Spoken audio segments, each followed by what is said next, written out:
What's going on? I made some promises to my chemo doctor and those who care about me that I would take it easy tonight. So I'm going to dial the energy back 35%. Okay, look, I literally look at that. I am live hooked up to chemo. Live hooked up to chemo right now, and I have poison pouring through the body, right? And I'm not just talking about Keith Mitchell almost winning last week, right? Not even that. I'm talking like literal legit poison going through the body.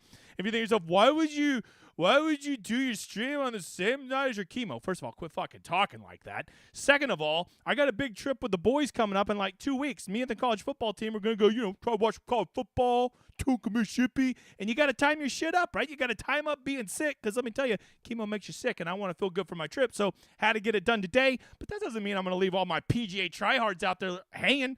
I'm still going to give you everything you need to know. Probably only like 20 minutes is about all I got, but I'm going to give it to you, get you prepared for the Black Desert Championship? Whatever the fuck it's called. It's October, right? It sounds like some Halloween shit. Ooh, the Black Desert. You don't go out there, boy. You watch out for the Black Desert. It'll get you. You go past that sign. Nothing good's going to happen to you and your people. I've been watching way too much Fear Fest on AMC. I apologize. Way too much. Two big takeaways from Fear Fest so far this year. One, Halloween movies are way better than I remember as a child, and Jason movies are way worse than I remember as a child. That's my two biggest takeaways so far from Fear Fest. Do me a favor, guys. Make sure you're hitting the like button. We're really pushing to 10K. I know you're like, I'm subscribed. I'm a big Ship It member. And then you go look down there and you're not. You know how many people tell me, I thought I was, but I'm not. Well, just go fix that and subscribe for us, right? We're going to get to 10K by the end of this year. Do a big giveaway. Be part of the movement over here at Ship It. If you're coming over from DGen, well, you need to be a member at Ship It, because I only do shit on Ship It now. Hashtag Ship It Nation. All right, let's get going with a very simple question. By the way, new guy, my name's DGen75, better known as James. I'm not always like this. I mean, I am kind of always like this, but I'm turned down a little bit tonight. And you're thinking, this is you turned down. I would hate to see the other ones. Well, I got a whole fucking catalog of shit on YouTube you can go watch, pal. All right, let's get going with a very simple question, new guy. Have you made your lineups yet? I bet you have. I bet you fucking have. Okay, so let's get going. I will tell you, the big $25, I would have it on overlay watch, as it is only, what is that, 9,400 and 14,077. Like, damn, that's not even 70% full yet, right? Just at, I think it's 69%. Nice. So I would say, I think that you got to remember, lock time is going to be a little bit later tomorrow, as they're out in Mountain Time, aka nobody gives a fuck time zone. That's between me and the Lord's time zone and the West Coast, which is the Devil's time zone. If you want to learn all my time zones, you, statistically speaking, are probably in Slapdick time zone, aka Eastern. Okay, so look, this is just unplayable. I didn't play in it last week. Not going to play in it again. Well, okay, if it overlays, I'll probably play it. Right? If I wake up, I can't sleep doing chemo in the morning, and I see that this isn't full, I'll go toss 150 in here. Yes, that gets a little pricey to do that, but you got to remember, when I don't have to pay DK's rake, I don't mind a shitty payout structure. Now, when I have to pay DK's rake, and I have to deal with a shitty payout structure, and I'm playing PGA, which is fucking really hard to have an edge at anyways, you just can't overcome that holy trinity in the long run. You're being a negative EV player. But if I get rid of their rake and I just got to beat some fucking morons at PGA swing season, which there's plenty of, now the only thing I have to deal with is this shitty payout structure. So I will play in it if it's going to overlay, but I think it'll probably, my best guess would be that it's going to not fill. And not fill means that it'll get over 12,000 people, which means that it didn't overlay. And overlay is where they're promising more money than people enter it. If this gets over 12,000 people, which I'm pretty sure it will just be a not fill and not an overlay. From there, there's still time to go get in the big $5. I wish they would make this 20,000 up top and just spread the rest of that money up throughout the top 10. But it's still not a bad tournament, especially if you're wanting to play 150 lineups, or maybe you play 20. You want to toss 20 in here for $100. But if you're going to do 20, I would say go play in the $3 20 max, the $1 20 max, things like that, which I assume they have. They don't show up on my screen because I'm not allowed to play in those, but those are still usually options to play in. You can see they keep nerfing the $200 single entry, the 254 max. They're getting them so small, they're almost getting, like not even worth playing in. Like I could, like they're getting like round one showdown small. So it's getting tough to play in some of these if you're wanting to get down some real money, or you want to be in well-structured contests. But you know what? We're just 2 months away, just 2.5 months, and we'll have all the golf you can handle again. Because starting at Sony, golf gets treated like a royal prince again, because most people are kind of getting burnt out on NFL and playoffs and stuff like that, and golf really gets it. So just suck it up. Suck it up, Buttercup. And let's just be happy we have something to play. As always, I don't really need to show you this, but I showed you last week. The ROI on those tournaments, especially whenever the payout structure is bad, they're just horrible. If you ever want to see this sheet, just fucking screenshot this right here. This is public information.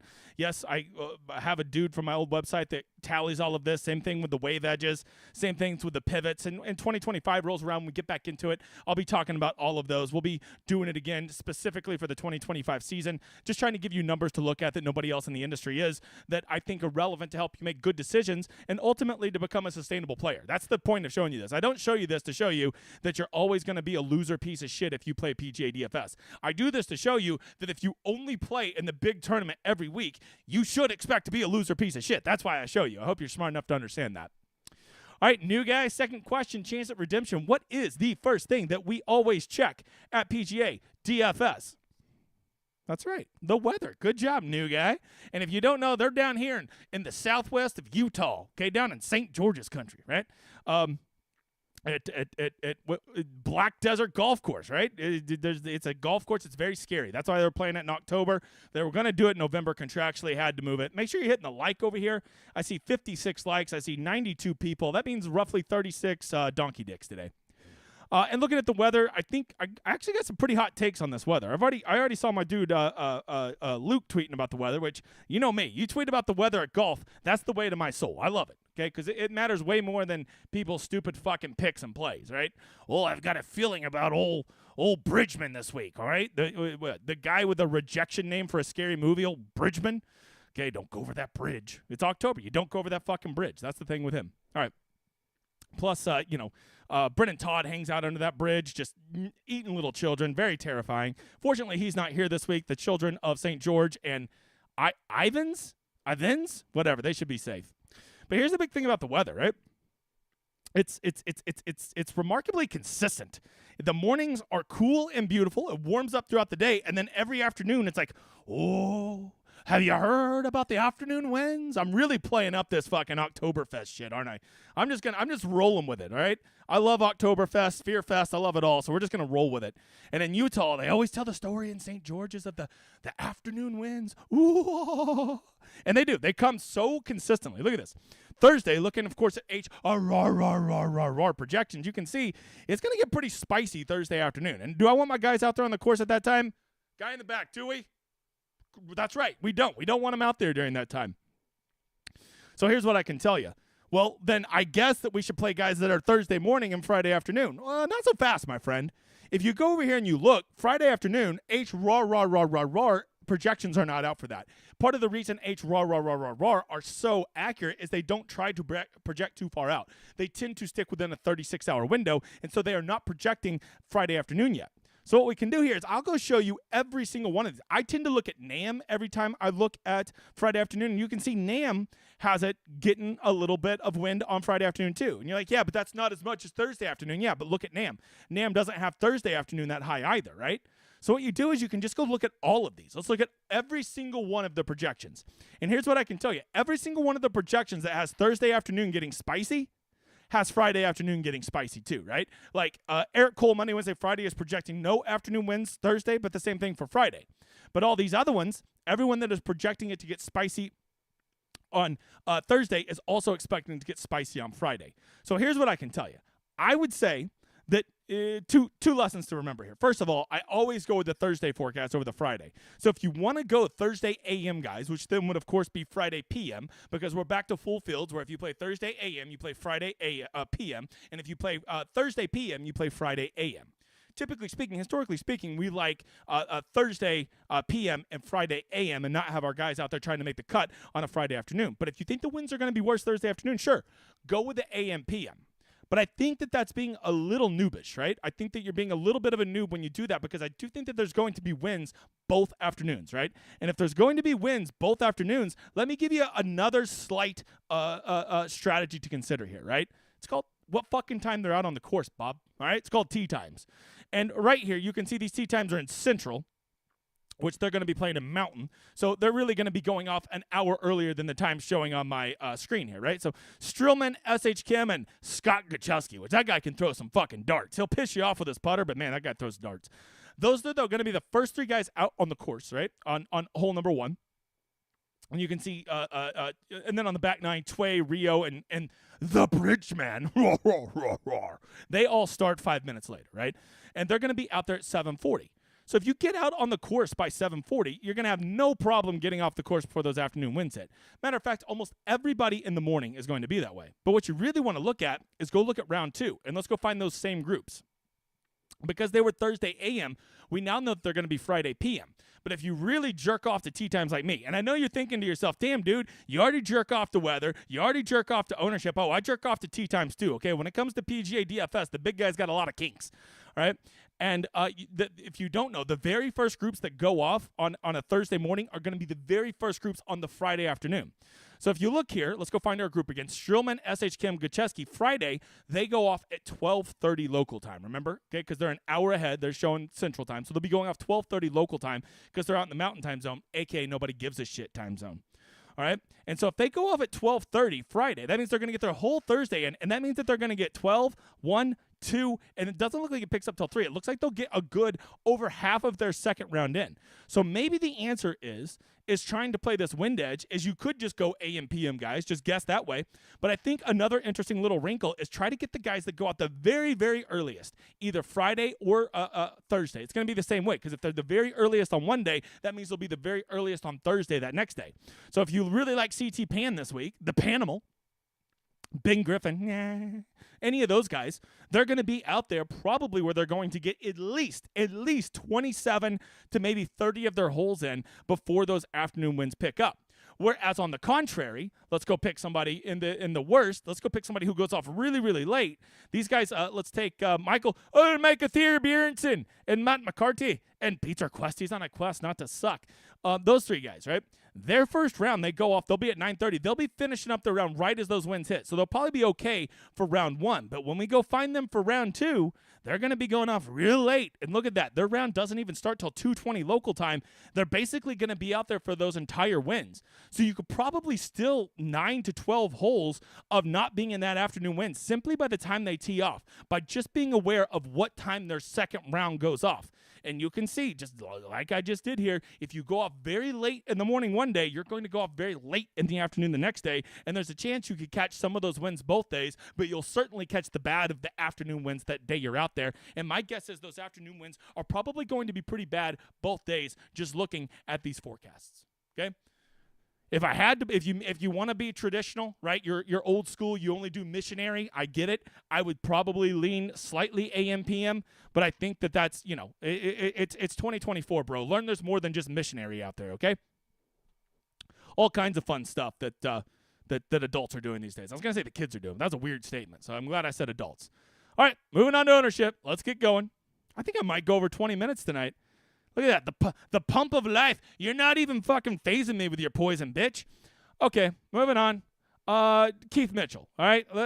He's coming in at 26%. You can see the fucking percents there.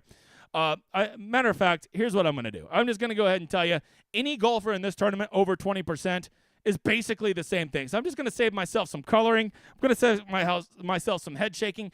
I know Keith Mitchell played well last week, and I'm not saying you shouldn't play him this week. I'm not going to play him. Okay, and we saw what Keith Mitchell was on the 18th hole. Middle of the fairway, 150 out. Just make a par to get to the playoff, or make a birdie to win it. And Keith Mitchell said, "Hey, I'm Keith Mitchell. Watch this." And he finds a 3-putt bogey like only Keith Mitchell can.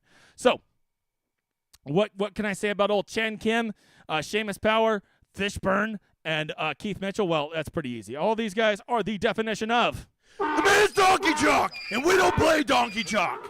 That's donkey chalk, man. Yeah, that's pretty gross. That's pretty gross. But now we got a new one. We got a mispriced guy, Andrew Novak, a guy that I like, right? He refuses to clean the house, no vacuum. And so 18%. But you got to notice he's down at that 20. He's down at that he's under 20%, which we like at least to consider, but he's down at 8,100. That's with a different group of guys, and he's literally 2-3 times the ownership of everybody around him. I like Andrew Novak, but you ain't 2 or 3 times better than shit. So you, sir, by definition, are the man's donkey chalk, and we don't play donkey chalk. Donkey chalk. Hey, just because I have the chat up over here, why don't you guys tell me in the chat somebody you like to win this week? Let's get the chat going just a little bit. Not that I'll even acknowledge you, but I just want to see what you're going to say in the chat. Now that we've got 110 people here for this piece of shit tournament, you love to see what a good turnout. Thanks for being here, you motherfathers. All right, Kurt Kitayama's in the field this week. Kurt's probably a better golfer than all these other guys over 10,000. Be my long-term guess. I see the glove love. I hope his wife didn't come. Homeless Hubs. All right, there we go. Getting some picks in there. I like it. Old Kitayama in there. I think him and Dumpy Bo, I think they're mainly just getting ownership simply just because people can. It's easy pricing this week, so we're gonna give them both. I don't love it. They're a little high, but like I'm not getting off those guys if I like them. My question would be, why the fuck do you like Dumpy Bo? I know he played well last week. The Dumpy Bo back-to-back weeks, doubt it, Bob. Doubt it. Man, it's good to see all these names. These names that are in here that are just putting people that they like, these are names I've recognized from, like, forever. Like, people who've been watching the stream forever. It's nice. It's nice. It means a lot. Means a lot. Except you, Jacob Watson. I don't fucking recognize you. I'm kidding. I know Jacob. I think. A lot of Jacobs. That's my brother's name. It's the Lord's name. And I think for the rest of these guys, Messier, once you're over 15% in the 7Ks, you know what that is, guys. All right? This ain't fucking hockey. It's donkey chalk. This ain't hockey. We don't play donkey chalk. This ain't hockey, Bob. Yeah, Bo at 10K is really hard to swallow. Really hard to swallow, right? And I'm not just talking about the fact that he's dumpy. From there, I think old Lukey Gloves and Ben Griffin, once again, I don't even really consider those guys chalk. I think if you want to play those guys, you should be pretty excited about that ownership. I feel like they're pretty reasonable, all things considered, so we're just going to give them okay chalk. They're not that gross. All right? So there you go. That's just kind of a breakdown of the top 10. If you're wondering, like, why there's not more diversity, like, why is there not more chalk down low? It's simple. There's just not that much content out there. When there's not content, you don't have content people pushing names. Those names then get pushed through the ether and get passed around this community and then become chalk by Wednesday night. With so few of the people doing content right now, those names just aren't getting out there. And even the ones that are doing content, there's not enough people listening that get it out there in the Twitter sphere and get these donkey dicks becoming huge chalk, right? So there you go. Let's get over to the model. And looking at the model, look, they've only been playing this course. I think it's only 2 or 3 years old. Like, none of these guys have ever played this course, like, professionally, right? They've probably went there and played. Let me wipe a little sweat off the face. They probably went and played the course for practice, but, like, they've never played any competitive rounds there. So for the model, you can see we kind of went with a lot of generic stuff, just scoring relative easy to par. We're going to buy the narrative. I think the winning score is going to be around 22, 24, something like that. I don't think it's going to be quite as easy as everyone thinks. I don't think it'll be like Craig Ranch easy, but I don't think it'll be much harder. It won't be much harder. I still think we'll get below 20 with the winning score. So with that, it's going to be a bit of a birdie fest, and we looked at a lot of those kind of metrics on who does well in those birdie fests and stuff like that. Can I not ask you a question? I just wish you... Hey, all right, Big Daddy, you can always wish me good health, you mother father. I appreciate it. All right, so getting to the model, number one, and the model is actually... Daniel Berger, who got the price up this week, a couple $100, but like long term, Daniel Berger is still the most talented person in this field. Like long term, he's done more than any of these guys. Harry Hall, oddly number 2 in this one, not a guy that I would have ever thought of, but like when I see Harry Hall pop number 2 on the model, especially at a lot of the secondary things that we're looking at this week, like Harry Hall is a dude that would definitely find his way into my player pool. Him and his stupid fucking hat. JJ Spawn looks really good in the model, right? I haven't heard anything about him being injured, so I'm not going to freak out about his withdrawal last week. I think he withdrew because he realized he fucking sucked and he was never going to make the cut. I think that's all that was. Nick Taylor looks good in the model. Bing Cole's 5, okay? She's a Brick and I'm Drowning Slowly, if you don't know that song. Chesson Hadley's number 3 in the model. That lets you know that this is a wedge and putter course, right? That's basically how we have it set up because all the guys that are killing it right now are wedge and putter guys. Well, Dahlman's a wedge guy. He ain't a putter guy, but he's number 4 in the model. Neesmith, number 5. I mean, there's some guys in the model. A lot of guys in the model in the top 10 are down below 7,000. So if you have some guys up high you want to spend on, I think you should feel really good about spending your money down low because if you want to know the truth, Matthew Neesmith, Austin Smotherman, like those guys are better golfers than Harry Hall. Yet he's like $1,600 more, which is pretty interesting. So I don't really know what to do about that, but I do know that it's 7:19 and my drugs are starting to poison me. So let's cut to it. I think the one guy I'll go with as a sleeper this week, I'm just going to go with the model. I'll just go with the model, and I'll just go Joel Dahmen. He's 6,900. Joel Dahmen is childish enough to the fact that he's 6,900 might actually motivate him. So I think I'll go Joel Dahmen as my or is it Damon? Have I said Dahmen so long that it's actually Damon? Joel Dahmen? I don't know. I listen to a lot of Pat Mayo, so usually when he says the names, that's usually how I end up saying them. I won't lie to you. Past the Godfather, what do you want from me? The one guy I'm definitely not playing this week, well, this is easy as fuck. The day that I play a $10,000 Dumpy Bow, Hell, I'll give you 2. I'm not playing Keith Mitchell either. I know he had a good week last week, but Keith Mitchell is the highest owned player. Him and Dumpy both. That's just 2 guys I'm never playing. I'm never playing him. I'm sorry. That just goes against who I am. Like, Keith Mitchell is a guy that I want to play when he's 7,400 and watch him fuck me, okay? Because I guarantee you, some of you played Keith Mitchell last week and he still fucked you. Yes, he ended up getting, 3rd place or whatever, but you still probably were winning a GPP until he shit the bed on the end, or were really high in a GPP and dropped when he went from winning the tournament to 3rd place. So I'm not playing either of them. Who's the one guy I'm playing? Well, you know me. This is easy. I don't even like this guy. I really don't. He's one of my least favorite golfers. Pretty dumpy himself, if we're being honest. And I'm pretty sure he needs, whenever the Penguin, they need to get rid of Colin Farrell and get this guy. One guy I'm playing, it's simple. It's just a game theory play. He withdrew last week, fucked over a lot of people. I was never playing him last week. I told you I don't play that guy. But this week I am going to play him because I know everybody's going to be like, burpa, burpa, burpa, burpa. He screwed me last week. Well, now he's going to screw you this week when you fade him, and he comes back and does even better. The one guy I am playing this week is JJ Spawn. He's going to spawn into a good player this week. He's already got, I guess those bullet holes are from the withdrawal last week. Look at that. JJ's going to spawn into a good player. Hey, guys, golf is still here. It's going nowhere. Come over to Ship It. We have everything. We're still doing the Stone. I have the Stone for the week long. We have it for round 2, round 3, and round 4 showdown. We don't give up on all of this just because it's swing season. We're hitting golf just as hard as we ever have. There's still plenty of good contests out there to play in, and you best believe when January rolls around, Ship It Nation will be the unquestioned king. We will have everything you need. Hoop, Tambo, our whole team, me, my whole sweaty team. We are all one over at Ship It now. We spent this first year iron everything out, and our PGA product is fucking on point. You should also come check out football, doing great, all kinds of people winning. We're having fun. We do it where you're putting your money into your contest and not your content. We want you to have all the tools you need to be successful without fucking having to remortgage your bank, because playing DFS is already hard enough to break even, and then when you're paying your tout side $1,000 a year, well, that gets pretty fucking hard too. So come to a place that realizes that you can get great tools, great content, and not have to pay an arm or a leg. That's what we do at Ship It. But most of all, guys, let's remember we got another week of golf. The big guy's still around. Yes, I'm sick, but I'm still fighting like hell. And even with a week that it's just a Black Desert Championship, it's another week of golf in my life. It's another week to play DFS. It's another week to listen to content, to do this show, to be with you guys, to sweat my lineups, to build my lineups, to tilt my lineups, and to enjoy the results no matter what they are, and just be thankful that I have a week to do it. If that isn't worth a celebration, I don't know what is. So let's put those hands up, you motherfathers. We'll see you next Wednesday. I'm so high.